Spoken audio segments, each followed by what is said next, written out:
welcome to the Kitchen Conversations podcast. My name is Patrycja Rozwora, and I'm the host of this platform where we speak about contemporary art from so-called Eastern Europe. In each episode, you're going to be introduced to one artist or researcher whose visual or activist practice sheds light onto the complex former socialist region with all its histories, cultures, languages, foods, but also traumas and their inevitable contemporary consequences.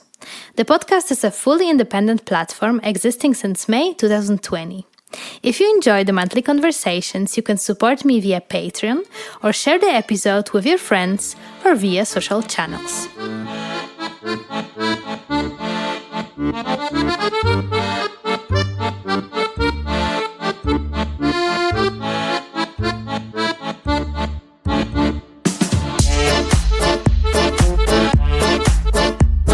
Welcome everyone. Welcome to all of the new but also old listeners of the podcast.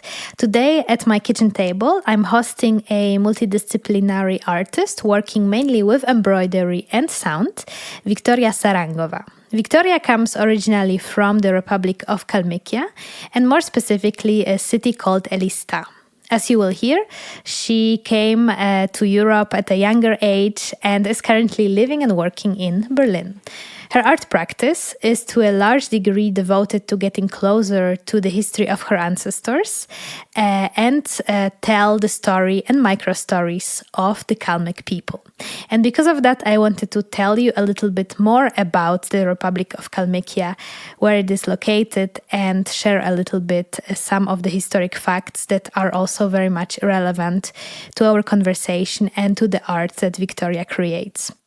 Kalmykia is located in southwest Russia, a few hundred kilometers to the north of the Caucasus Mountains. It is populated by Kalmyk people of Mongol origin who are primarily of Buddhist faith, and they are one of the many ethnic groups who live inside Russia today. The tensions between history and memory are still very present there. It is a result of mass deportations of the Kalmyk people during the Soviet period. In 1943, during the Second World War and under the rule of Joseph Stalin, nearly 120,000 Kalmyks were deported from their land for allegedly conspiring with the Nazis. People were forcefully relocated to Siberia, but also other harsh parts of Russia, including secluded eastern parts of the Soviet Union. A significant number of people, especially soldiers and sergeants of Kalmyk origin, were directly sent into Soviet labor camps known as the Gulag system. It is a very brutal, dark history that should be recognized as genocide, and it is, of course, important to speak about it, especially in current day, with the Russian Federation again colonizing a different parts of the former Soviet Union. So I think it is also very much important to speak about those histories, and I think Victoria does it in a very beautiful and gentle way through her art practice. So I'm very curious to share it with you today. Let's begin. Welcome to my studio, which is also a part of my apartment. Yes. So this is where you create work. You see in the corner a small imitation of white cube. Indeed. So that's where I can test several things within the, stripped from the context of the atelier. I love that. Yeah, and there are all my materials. You can already see how messy it is. And not at all. Super organized. You're very polite. But yeah, I'm trying to keep it all right. And here is this sound. Yeah, sound and writing. So, and usually I like to work on in the middle of it all. Floor. Yeah. On the floor. Yeah. So how did you end up here, meaning, well, first of all, Neukölln, but more specifically Berlin, Germany? Well, that trip was pretty long and also messy. But yes, I'm coming from Kalmykia originally, and I lived there till I was 24. And then I moved to London to study art. I didn't know for how long, but then it kind of... And I stayed there, yeah. I stayed for a bachelor. And after London, I moved to Italy, stayed there a little bit, and then moved to Berlin. and came here because you heard Berlin is cool. Yes. That's where all the artists go, right? That is so true. It has such a branding, this city, yeah? It does. It's like poor but sexy, right? They Yes, say. from outside, it promises you a lot as an artist. But the reality is a little bit different, but this is a huge spoiler for everyone who wants to move here. Yeah. But yes, for economic reasons, because it was already not so easy to survive as an artist who just graduated from university in London because of the pricings. I lived in a kind of a squat situation there. So it was more or less all right, but I didn't know how long I could last like that. And that's already quite some years ago, right? Yeah, that Now was with 9 years ago. Yeah. not in the European Union, I think all the prices anyway. Yeah, it's hard to imagine what's going on now. I would like to shortly also speak about your second job or other job, as we spoke about it also before in your kitchen, but also online when we met first time.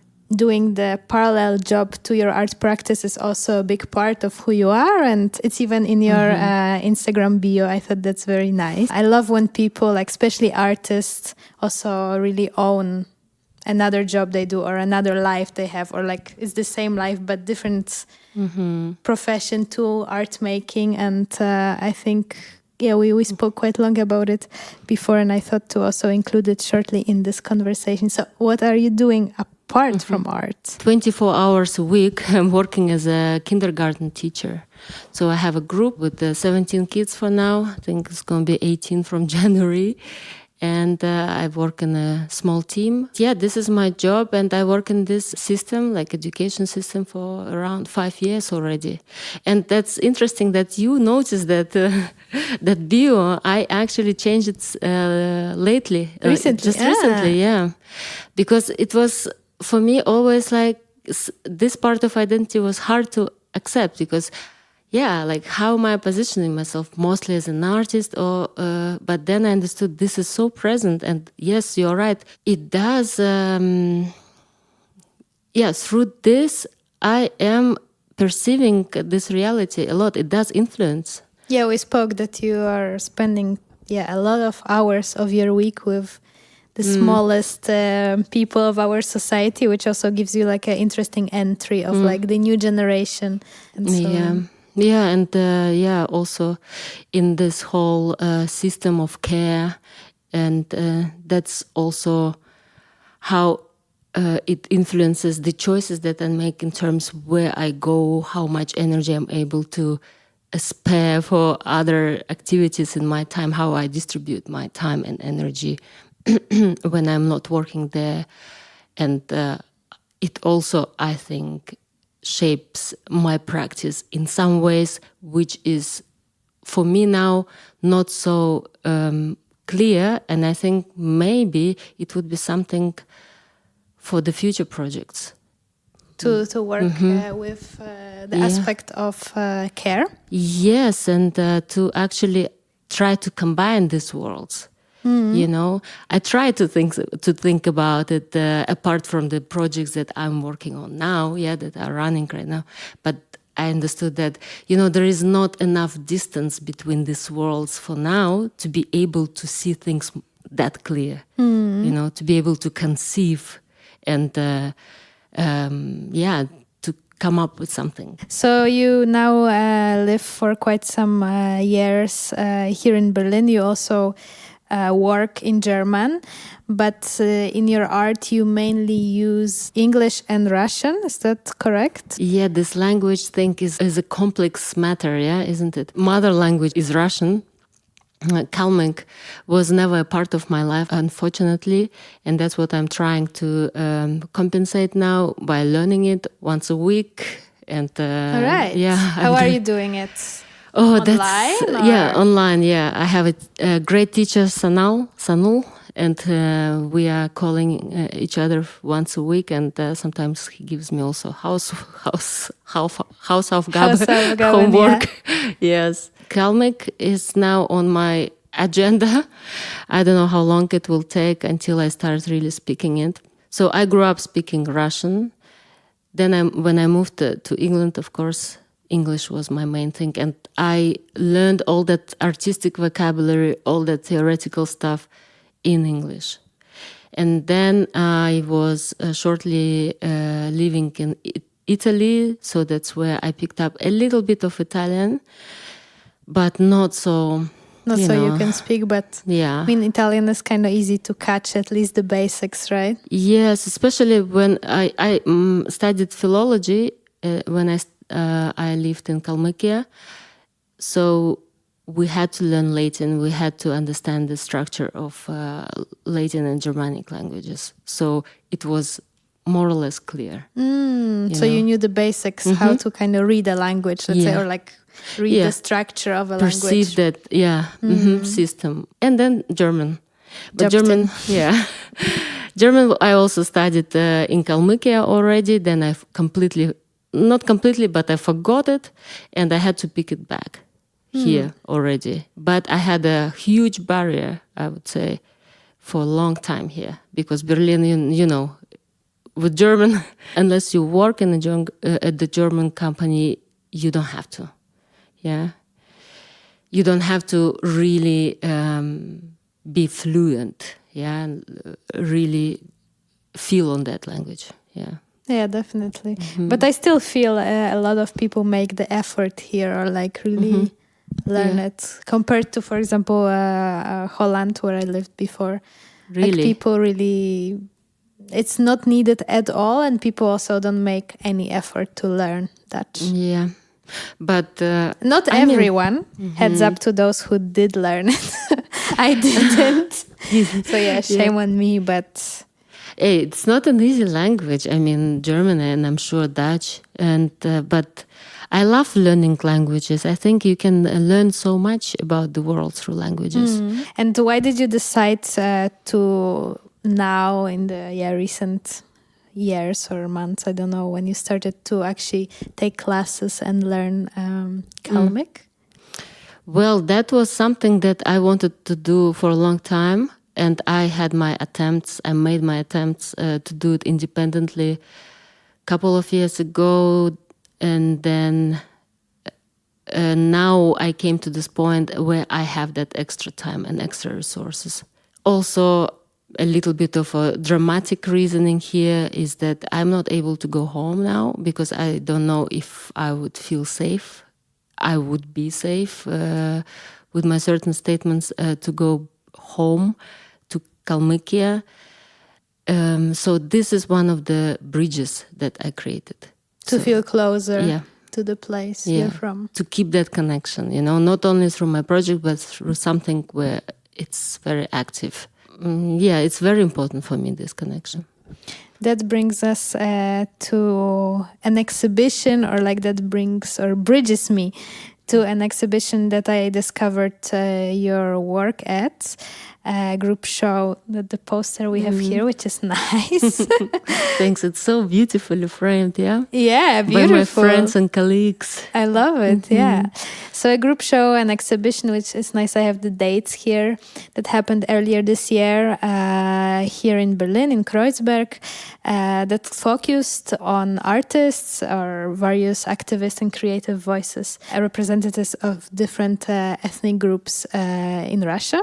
I was very much amazed by all those histories. I learned so much about it. I also loved that there was so many different voices that, at least to my knowledge, don't all live in Europe, but actually create in their communities. I thought that was very valuable because when we see exhibitions, especially on those topics here in Berlin or other Western countries, those are artists which somehow have like already education here. And I loved that there was so many different people that I could discover. Some of them I just couldn't also find anywhere because of like my inability to speak the same language or like... I think first and foremost it was a safety reason.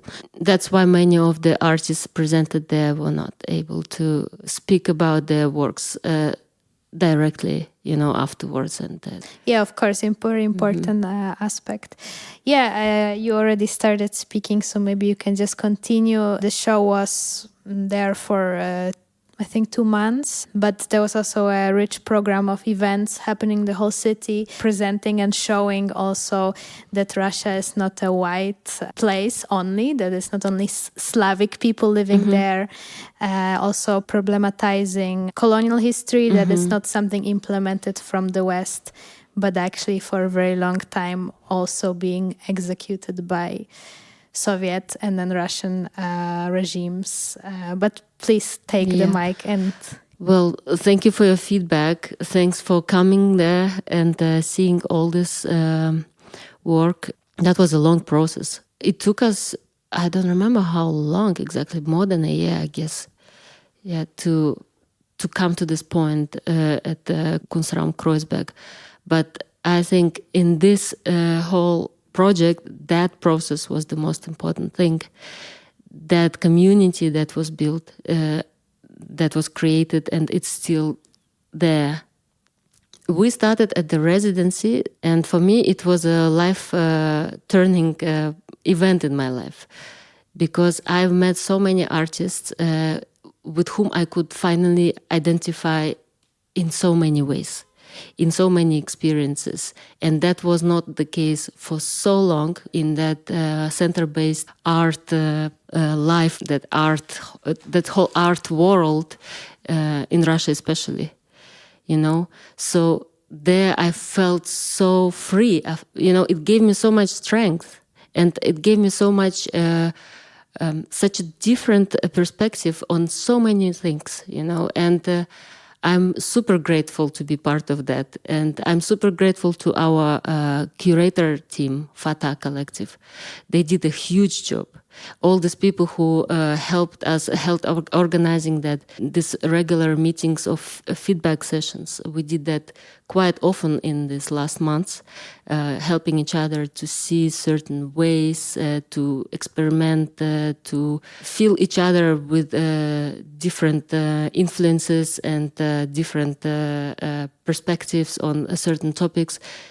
And also theoretical sessions where we read together articles, we exchanged our ideas or things that happened to us, and things that happened within our republics, within our context. Yeah, that is an invaluable experience. And then the last months, the last weeks, it was all about setting all these things up to the public, then, right? Sharing whatever you felt like sharing to the audiences, right? Yeah, that was also, of course, a very interesting, super dynamic time, and also very stressful.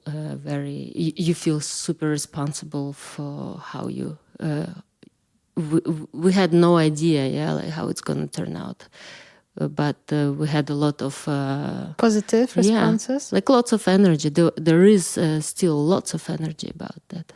Maybe I forgot actually to tell about the title of the show, which also stands, of course, for the whole process of it. Maybe you can tell about it. The title is Ome. It's about solidarity. These practices of helping each other, of supporting each other, and this really mirrors that process. Yeah, what you have seen on that at that exhibition was just one facet of this whole process of just being there for each other. Perhaps a very banal question, almost rhetoric, but I anyway would like you to answer it. Why did you think like this whole workshop you did and then the exhibition was important to be shown, especially at this time, the time of full-scale war, Russia's war on Ukraine? So when we met at 2021 in August. So it was before full-scale invasion. So we had no idea how it's going. We planned to do something at the end. And when that invasion happened into Ukraine, by Russia, and we were paralyzed. Yeah, we didn't know what to do for. I think I should talk here about like myself more. Like it's like I was totally paralyzed. Like I didn't know how it gonna affect this whole our idea. But then all these themes that we talked about at the residency and afterwards, this became even more actual, and it stays there. Yeah, it didn't lose that actuality. Moreover. Yeah, for me also it was so generous, I thought, from all of you to present so much knowledge that actually, well, of course, there was art and visual formats of producing and making knowledge, but there was also a lot of just history and facts, stuff that each of us can just like research. And I thought it was very generous to put all of this for people just like this and be like, look, this is all these histories and all those things that happen. And here in the West, like, we know so little about it. Thank you. But there is so much more, like to explore. There is so much more to speak about, to speak up, and I hope it will continue. In this whole discourse will continue. It will not just vanish, or these voices will not exhaust themselves. One of the voices is, of course, your voice. And you showed one of your works there also in Ome, in the show, group show, your project Motherland. I would like to hear more about it. This is like the second part, continuation of a series that you started some years ago. Yeah, this work was created during preparation for this exhibition. It was on my mind for a while. It is a second part from that series, Motherland. The first part was my graduation work, which is 4 portraits, hand-embroidered portraits, and each one is symbolizing certain period in Kalmyk history. One of those portraits is the portrait of my mom. Yeah, so it is very much connected to my personal history. And in that second part, I'm continuing to explore that biography and looking at it through that big context, of history of Kalmykia, of Kalmyk people.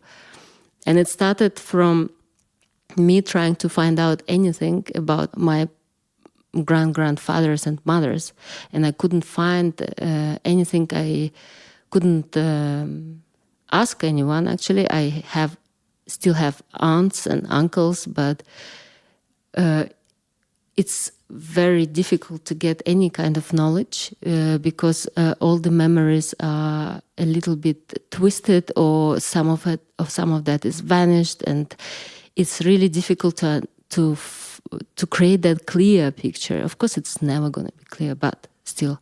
So what I did was actually going to the website Memorial. I don't know if you know it.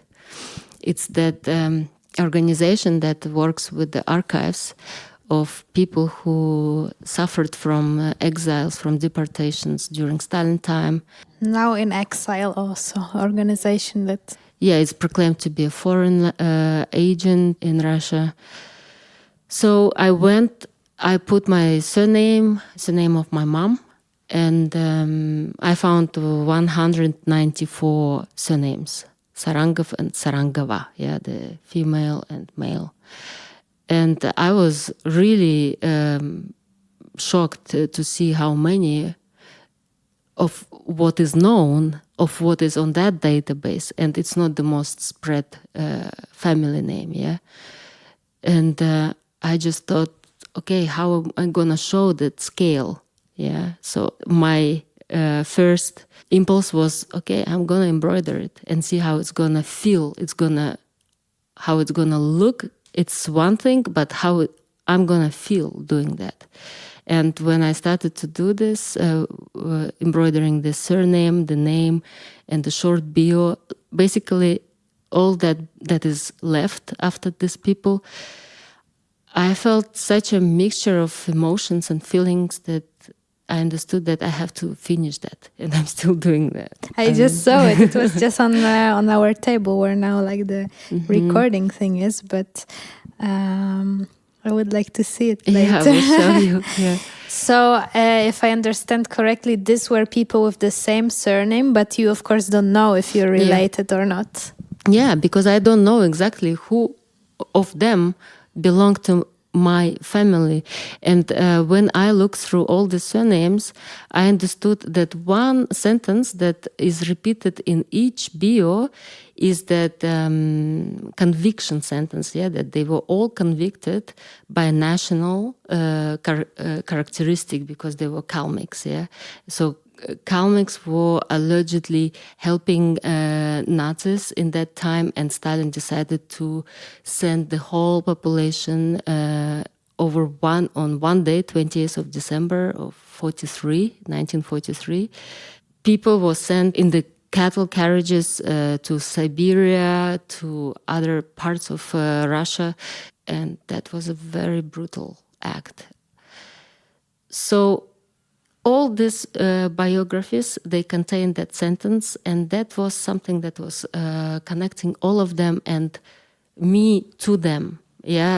So I'm exploring that whole question of identity and where I am there. And here I cannot tell you super clearly what is happening, but I find it very important, that whole process for myself. Here I wanted to actually ask you also about the technique or like the gesture of embroidering. Embroidering.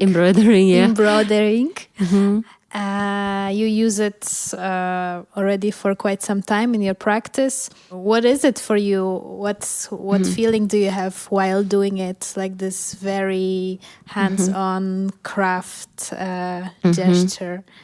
Yeah, embroidery has many connotations that none of them are pretty good for fine art. Why?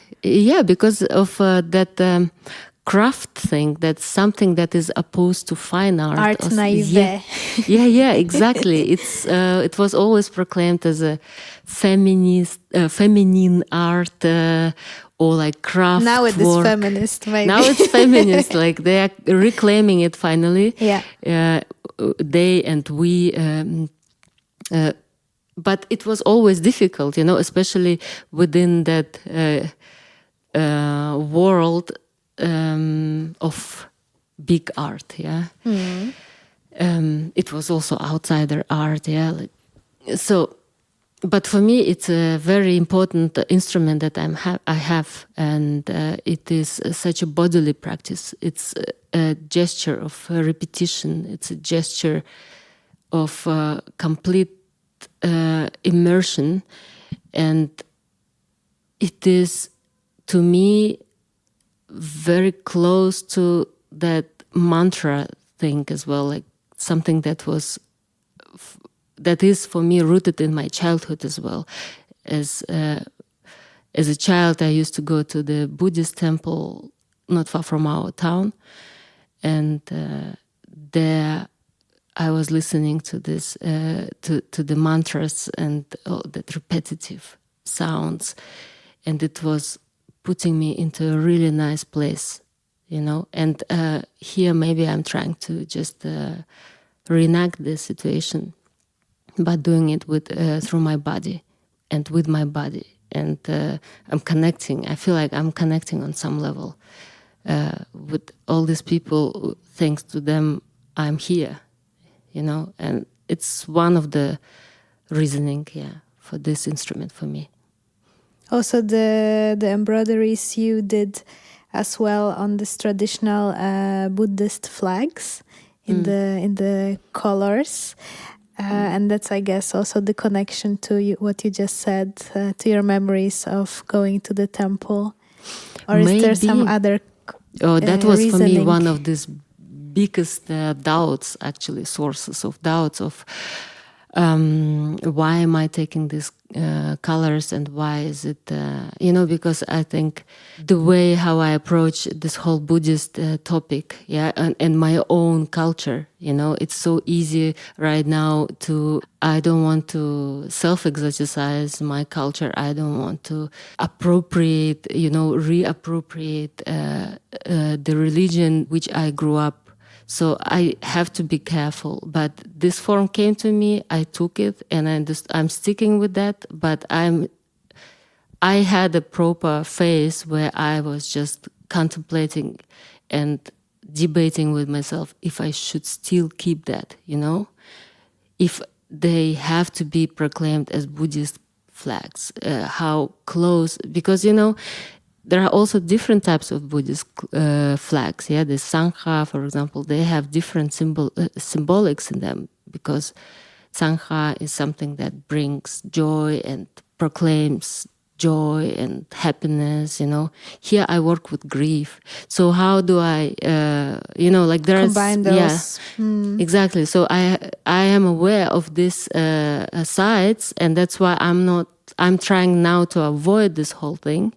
Yes, I took this form because it is something that is immediately recognizable, but I would not say that I was working with Buddhist flags. Yeah. You also work with something, very untouchable, like sound. Mm-hmm. As you said, you started, or Berlin inspired you to work more within those mediums. And I would like you to speak a little bit about your other series called the Archaeology of Progress, that deals with the notion of progress and, as I understand, takes a kind of critical lens on the notion of progress as something that is always positive and always forward. And you question that and ask who was maybe forgotten in the progress process. Omitted from that whole Indeed. Rhetoric. Why is progress something that interests you? Well, here I have to maybe do a special shout out to my friend Anton Lapov, who invited me for the first one. Because the project has it's different site-specific installations, yes, right? It's very much connected to the location, and to the history of location, to this whole context. And it started in Lviv, and I think progress was there in that topic. Each of us, of the participants, got place, like an object, like I got that factory, textile factory, and we had to create a radio program, radio work that would be transmitted there around that place. And I got that factory and I started to research textiles, that whole history of Lviv as a textile place. The more I dug in that research, the more I started to be interested in that whole idea. What is actually progress? Like, how can you call it progress? I mean, for whom is that actually? Yeah.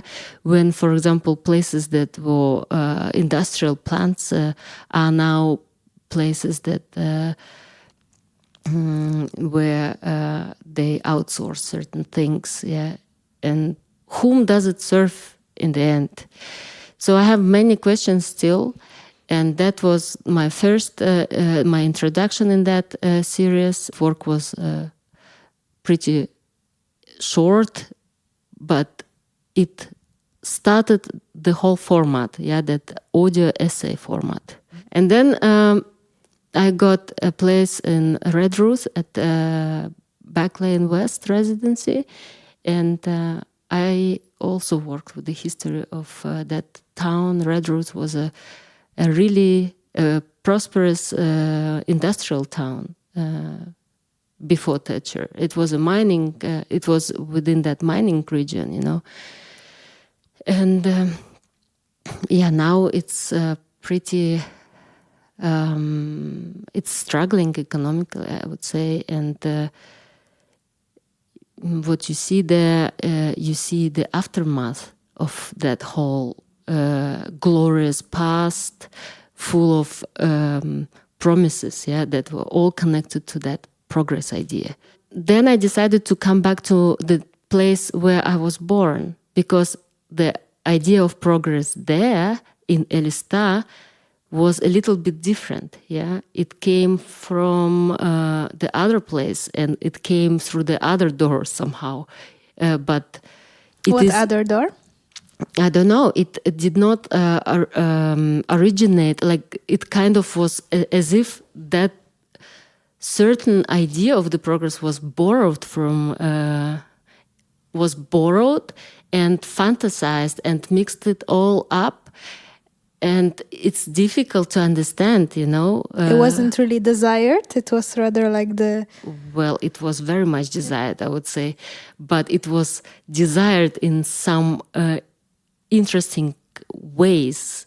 And where I was born, it was desired in a different ways how it was compared to how it was desired, for example, in the center, So all these affects, all those desires, all these fantasies, I find interesting. And of course, I did collect them as well as I was growing there.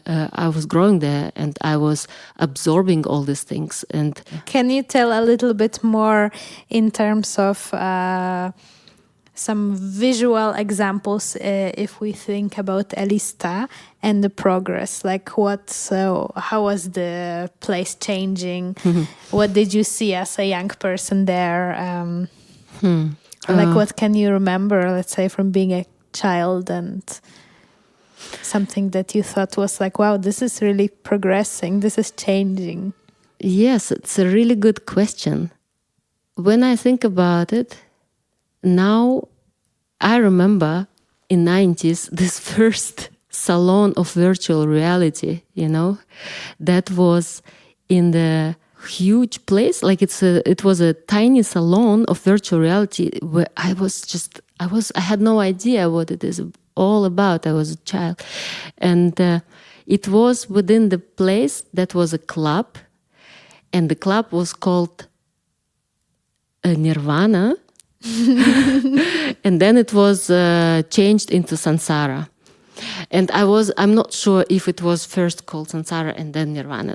And then after 2000s, that whole place was changed into a huge, our first supermarket, So I think, that one place shows a lot already about the 90s, promises of the 90s, and the reality that is still there, that supermarket is still there. It is, and people shop there. It's there. Like a mall. It is mostly a food store. Like a typical proper supermarket. Yeah, like Lidl, but it was the first of its kind. All right. Yeah. And it had like this huge light sign, like this fluorescent thing. And I remember looking at it from the balcony. It was just, it was very seductive. Yeah. In your practice, you also write, as we see, a lot of your notebooks, and you research a lot, I think. Yeah, judging from what you're telling me. And I encountered while browsing through your websites that you work with stories, histories, and micro-histories. Can you tell a little bit what that means?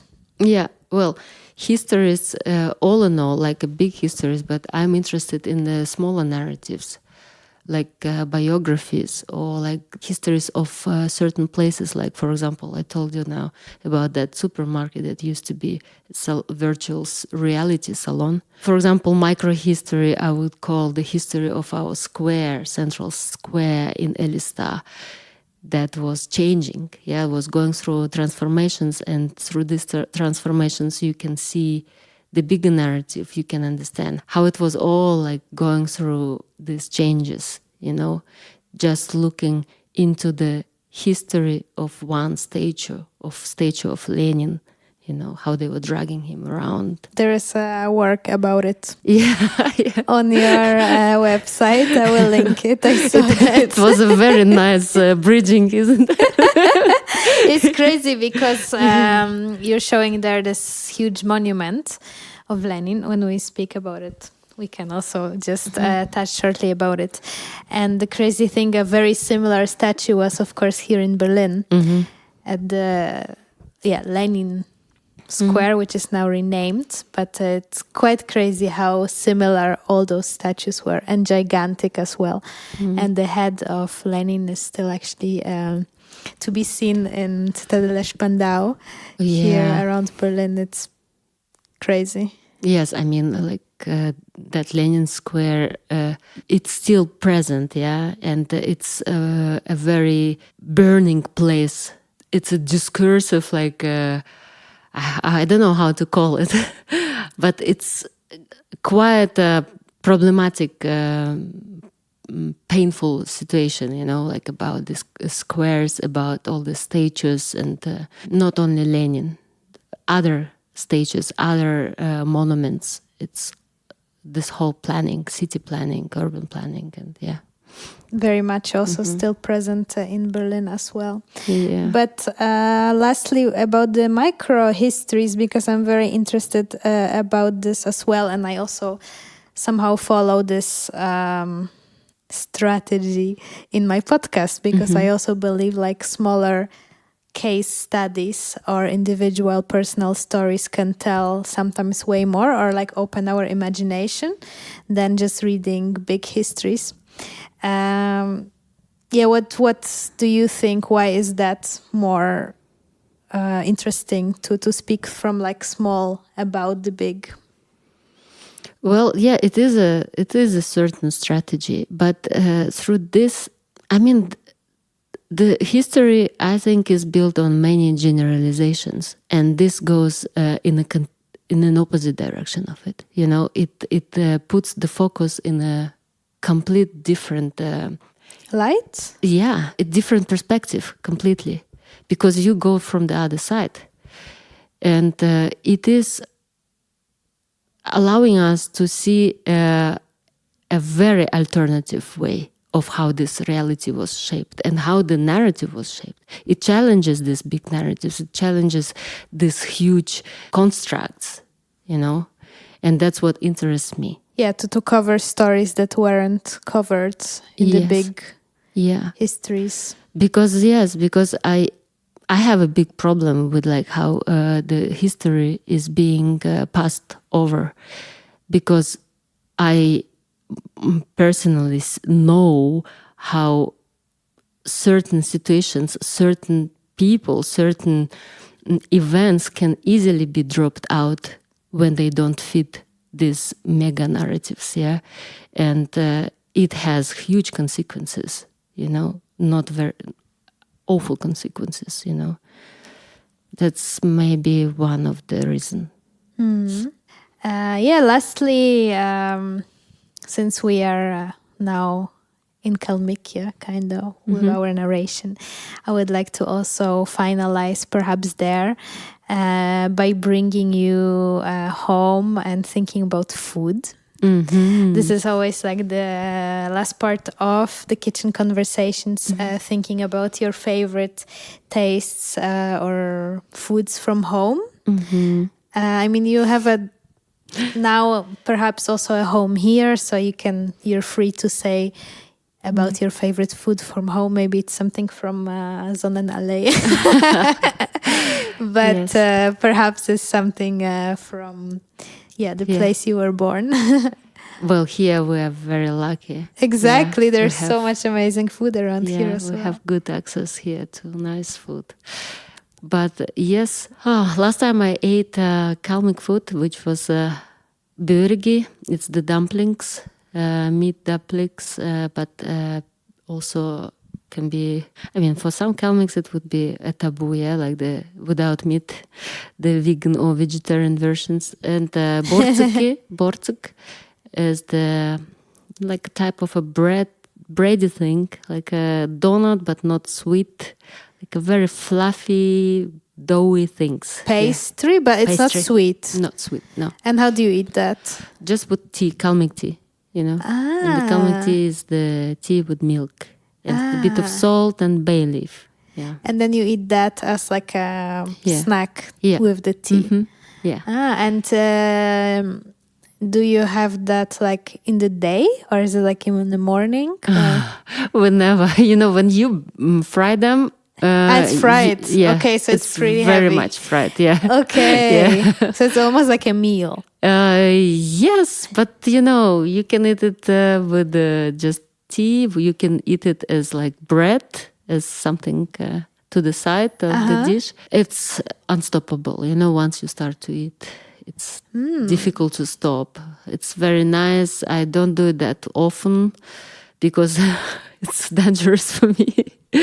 But whenever I was coming home, that was the first thing that I was eating. Yeah. Can you get that here also? No, you have to cook it yourself. Yeah. Okay. Yeah. Do you know how to? Yes. But you have to deep fry, so it's pretty like... Yeah. If you don't have a fryer, it's pretty tricky, No, you have to do it in the pan. It works? It's okay. Okay. Yeah. Mm-hmm. It works, yeah. You have just not to spare that oil, yeah. Yeah. And last time, I think we were celebrating one of the Kalmyk holidays. Maybe that was a spring holiday.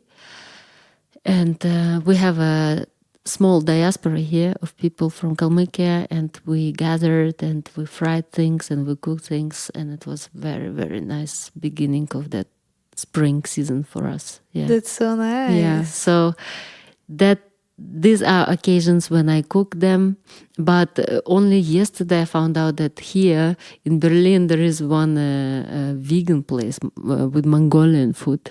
I forgot how it's called, but wow, I just want to try it. Wow, I'm curious. Sounds also. like a concealed advertisement, but I don't really know this. Never tried. I think if it's a vegan and Mongolian, I think it's fair to give some advertisement to those people. Yeah. I'll research it and I put it in the show notes for those around in Berlin.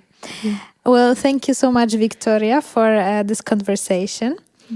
And I was happy to get to know your practice and how you're thinking and what you're thinking.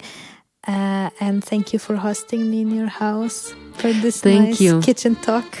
Thank you for coming over, and thanks for really nice questions. And yes, it's a pleasure to speak to you.